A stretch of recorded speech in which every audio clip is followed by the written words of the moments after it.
Good day, everyone. We are the reporters from Group 13 reporting the topic entitled The Real Ecotourist. Please stand up. But first, let me introduce myself. I am Maria AMOR CARSON together with my companion, Miss Cherry Ann CARSON and Miss Britney Gonzales.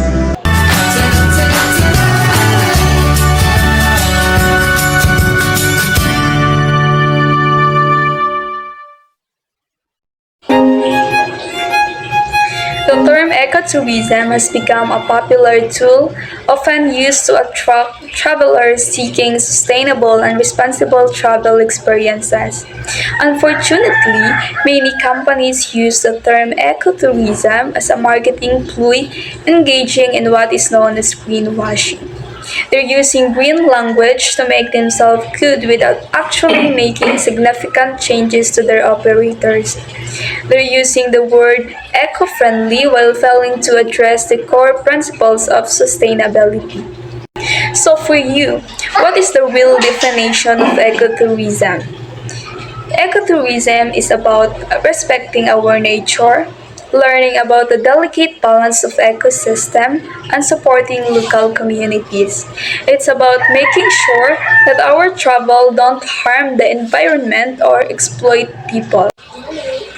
The objective of these topics aims to define the characteristic of real ecotourists going beyond a simple definition, and it will analyze various factors influencing ecotourist choices, including their motivation, interaction, and economic differences.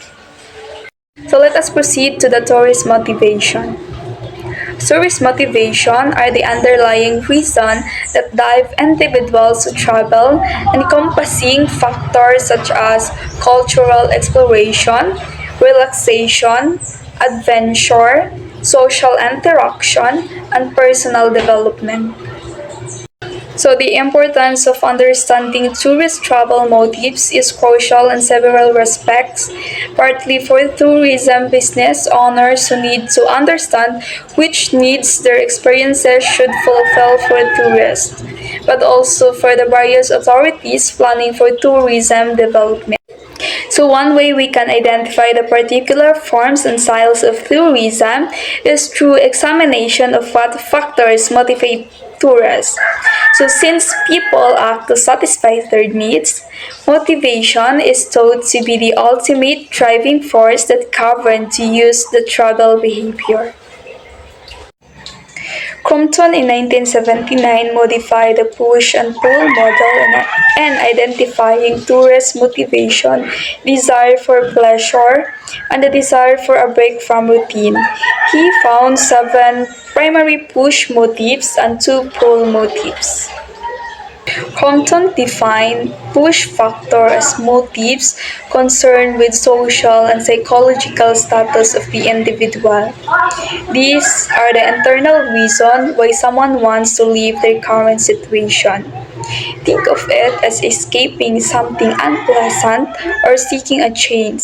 Examples include escaping a boring routine, wanting a self-discovery, needing relaxation, or seeking prestige.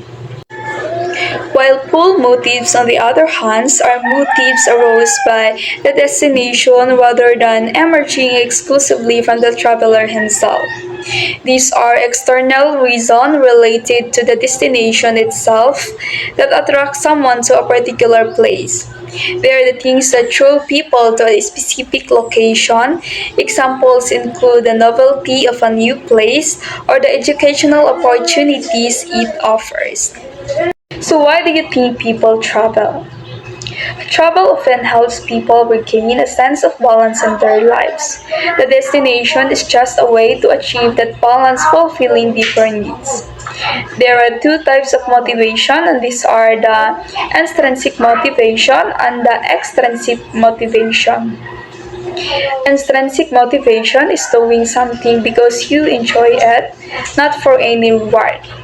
Ecotourists are often driving by this because they love nature and want to experience it.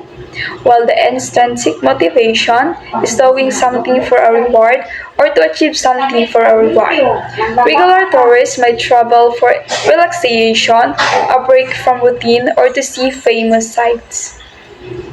So the connection between the intrinsic motivation and push and pull factors that was made by McKeehee et al. In 1996, who recognized that most of the factors are intrinsic motivators.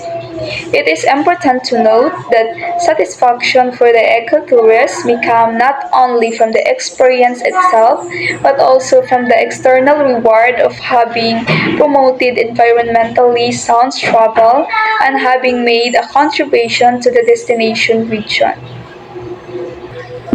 According to Maslow hierarchy in 1970, actualization is the central driving force of human personality.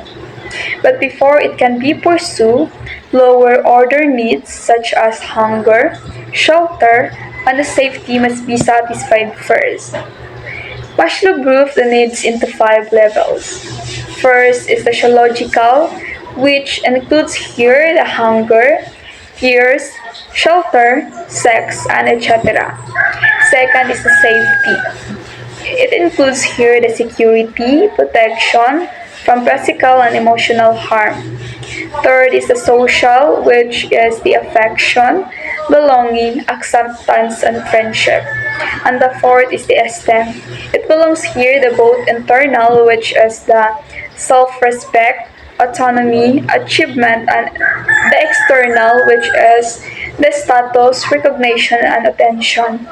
And the last is the self-actualization. But finally, it points out that understanding what motivates ecotourists is tricky because the reasons are complex and personal, often involving spiritual experiences and a strong connection to nature.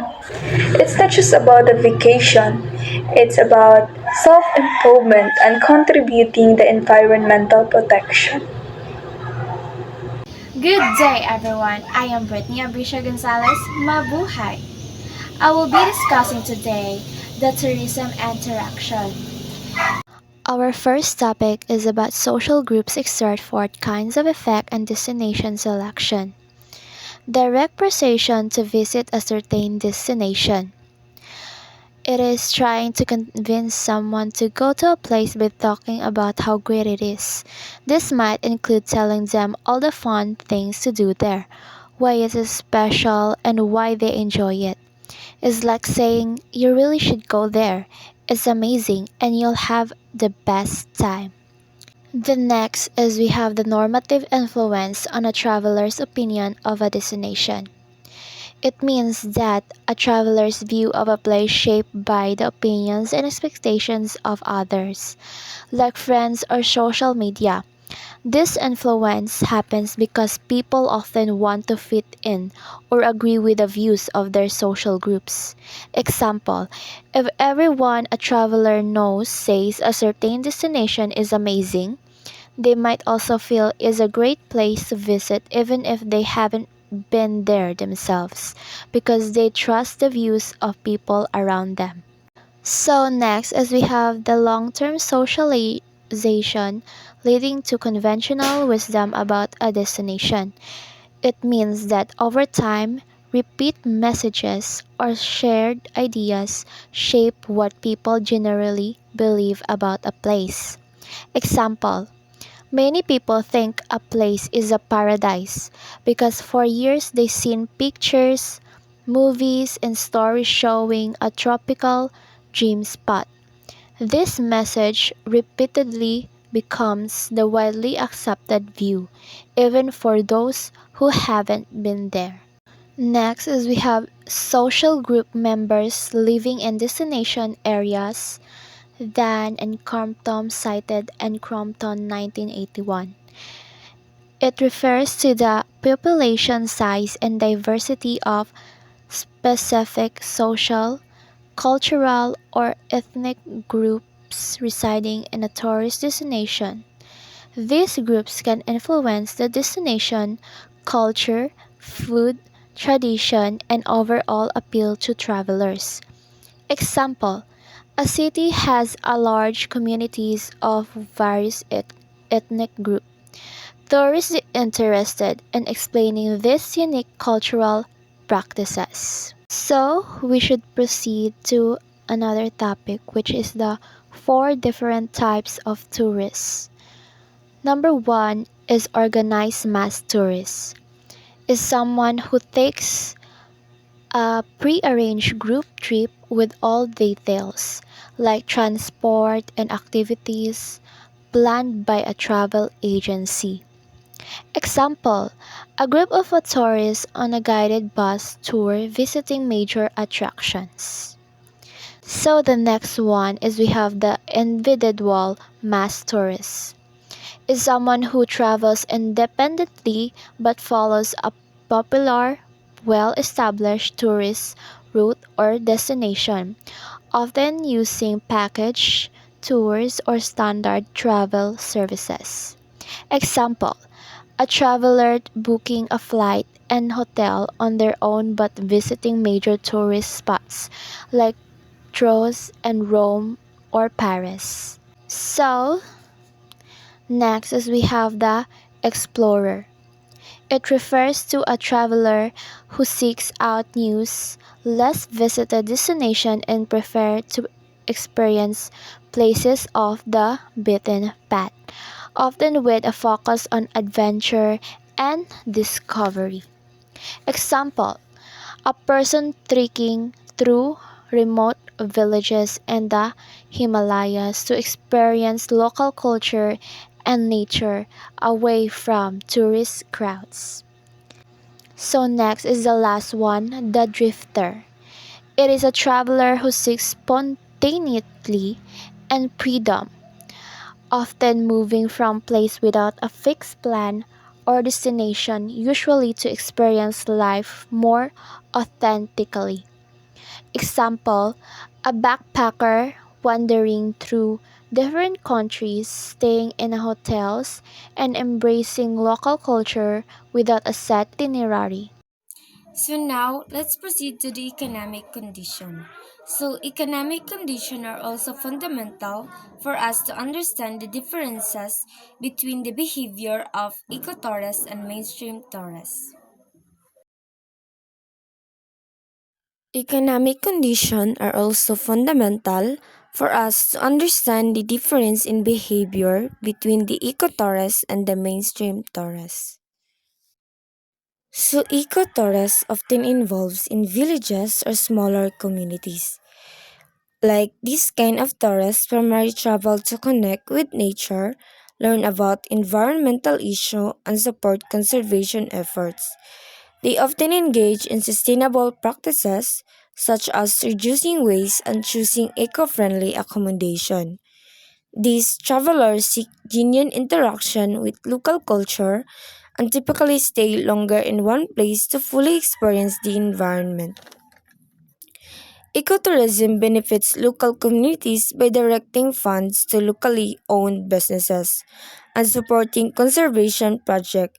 This helps promote sustainable development and create jobs within the community. While mainstream tourists focus mainly on leisure and entertainment activities, they prefer convenience and often choose standard experiences such as popular attraction and chain restaurant. Because its primary target audience is foreign people and they need to meet the standard of the tourist, which may not reflect the true character of a destination. Mainstream tourists visit several locations in a short time, which can lead to overcrowding and put pressure on local resources. It also often results in economic leakage, where profits go to large corporations rather than staying in the local economy. This can lead to unstable employment for residents and strain on local infrastructure. So, as we notice, ecotourists and mainstream tourists differ significantly in their motivation, behaviors, and impact on the environment.